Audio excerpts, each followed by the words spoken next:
हिसाब से।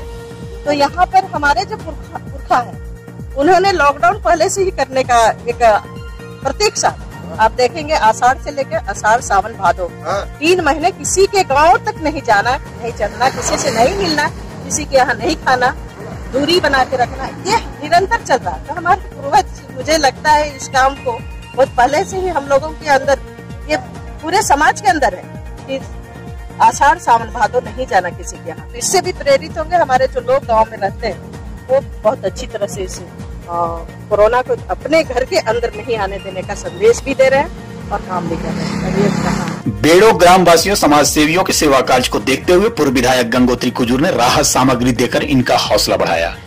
चौथे चरण के लॉकडाउन के साथ बेड़ो ग्रामवासी समाज सेवियों ने प्रवासी मजदूरों की दयनीय स्थिति को देखते हुए उन्हें भरपेट भोजन कराने एवं उन्हें उनके गंतव्य तक पहुंचने में मदद करने की ठान ली और फिर बिना किसी संस्था या सरकारी सहायता के ही ये कोरोना योद्धा तन मन और धन के साथ सेवा कार्य में जुट गए। इनके इस कार्य की सराहना पूरे क्षेत्र में होने लगी। फिर दिनों दिन उत्साह से भरे ये समाज सेवियों को बेड़ो के आम जनों का भी सहयोग मिलने लगा और इनका ये सेवा भावना निर्बाध रूप से चलने लगा। प्रवासियों के लिए भोजन पानी का व्यवस्था करना इन्हें इतना भा गया कि इनके इस उत्साह को देखते हुए मांडर की पूर्व विधायक गंगोत्री कुजूर भी इनकी प्रशंसा करने से अपने आप को रोक न पाई। यदा कदा वो यहाँ आकर इन योद्धाओं को सम्मानित की और आज 5 पैकेट चावल एवं 25 पेटी पानी देकर बेड़ो के इन कोरोना योद्धाओं के प्रति अपनी आभार व्यक्त की। उन्होंने कहा, धन्य है बेड़ो के ये कर्मयोगी, मैं इन्हें हृदय से धन्यवाद करती हूँ। लॉकडाउन के काल में इनके द्वारा जो कार्य किया जा रहा है बहुत ही सराहनीय है। पूर्व विधायक गंगोत्री कुजूर के साथ अनुसूचित जनजाति मीडिया प्रभारी भोगेन सोरेन, नीरज कुजूर, राजेश साहू, अभय लाल खन्ना, बलराम सिंह उपस्थित थे। सोना न्यूज बेड़ो से राज रॉय की रिपोर्ट।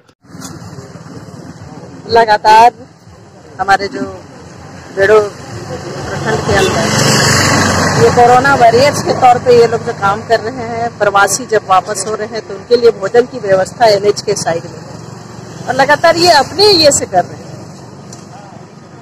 तो मैं मिली थी पिछले ये में भी, इनको मैंने सम्मान किया था, तो उसी समय मेरे अंदर भी ये भाव आया कि रोजाना इनका जो खर्च है काफी है, क्योंकि 1000 से ऊपर लोगों का ये भोजन उनके माध्यम से चल रहा है। तो ऐसे में एक अपना अंशदान होना चाहिए, इनको प्रोत्साहन देना चाहिए, वो भाव मेरे अंदर भी आया।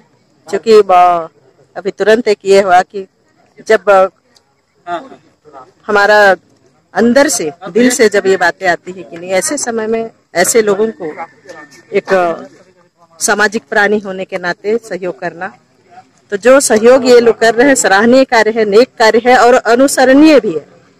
और इस कार्य में अपना योगदान देना, ये लोग इतने दिनों से इस कार्य को कर रहे हैं, तो क्या आप इससे पहले भी कभी यहाँ विजिट किए?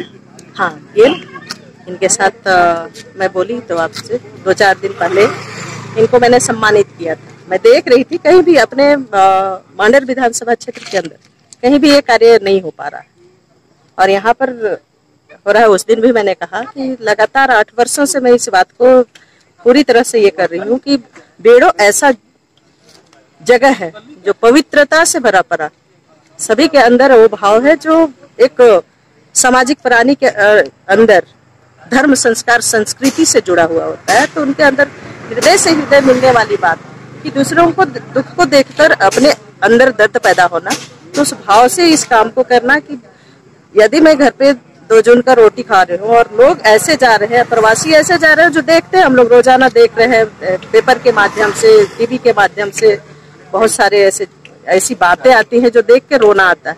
और बहुत जगहों पे जब ऐसे भोजन दिया जाता है, यहाँ भी होगा वैसा कि लोग 3-3, 4-4 दिन से भोजन किए नहीं, निरंतर चले जा रहे हैं, पैदल जा रहे हैं, गाड़ी से जा रहे हैं, साइकिल से जा रहे हैं। तो ऐसे समय में जब उनको भोजन मिलता है, पानी मिलता है और एक जगह मिलती है जो अपने कहने वाले लोग होते हैं, तो उनके बरबस आंसू निकल आते हैं। तो ऐसे समय में एक संवेदनशील, बहुत सारे क्वारंटाइन सेंटर जो है वहाँ दौरा किया है आपके विधानसभा क्षेत्र में, क्या देखी आपने?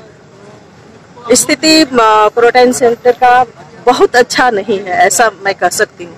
और इसलिए मैंने विजिट किया कि एक प्रतिनिधि होने के नाते ही नहीं, ऐसे हमारे जो लोग हैं, हमारे लोग हैं, पूरे भारतवर्ष में जो भी लोग यहाँ से वहाँ उनका आवागमन हो रहा है वो अपने लोग हैं। और ऐसी परिस्थिति में लॉकडाउन के समय में उनका घर पे आना, क्योंकि ये कोरोना जैसा जो वैश्विक महामारी है ये किसी भी लोग को पहचान नहीं रहा है, वो कहीं भी चला जा रहा है। तो उसके लिए जो सोशल डिस्टेंसिंग है वो मेंटेन करना, उसके साथ ही साथ जो प्रवासी है दूसरे राज्य में है, दूसरे जगहों पे है, अपने लोगों से दूर है, तो उनके अंदर भी ये भाव, पता नहीं ये कोरोना कब मेरे ऊपर अटैक करे और मैं घर पहुंच पाऊं या नहीं, ये भाव सही में। और ऐसे समय में जब कोई काम नहीं होता है, उनके पास समय ही समय है, और जब इस तरह की परिस्थिति बनती है तो ये भाव ज्यादा आहत पहुंचाता है, दर्द पहुंचाता है। और वो लोग ये चाहते हैं कि जल्द से जल्द, चाहे जैसे भी हो, मैं अपने घर को पहुंच जाऊं। तो इन जैसे कोरोना के योद्धा जो हैं, इनको क्या कहना चाहेंगे? ये योद्धा हर एक ये में अपने आप को सिद्ध कर चुके हैं, और ये जो जीवन है, जीवन की सार्थकता ही कहती है कि हम खुद के लिए तो जीते ही हैं। 365 का दिन जो होता है, हमेशा ये कोरोना नहीं रहेगा, हमको कोरोना को हराना है। और कोरोना का जब हराना है तो ऐसे योद्धाओं का एक साथ होना, सामाजिक कार्य को लेके या देश के हित में जो कार्य होता है, जब तक संगठित नहीं होंगे तो हम किसी को नहीं हरा सकते। और ये योद्धा ही इस ये को हराएंगे। जगह जगह पर ऐसे वॉरियर्स काम जो कर रहे हैं, हम लोग कोरोना को हराएंगे और भारत जीतेगा। ठीक।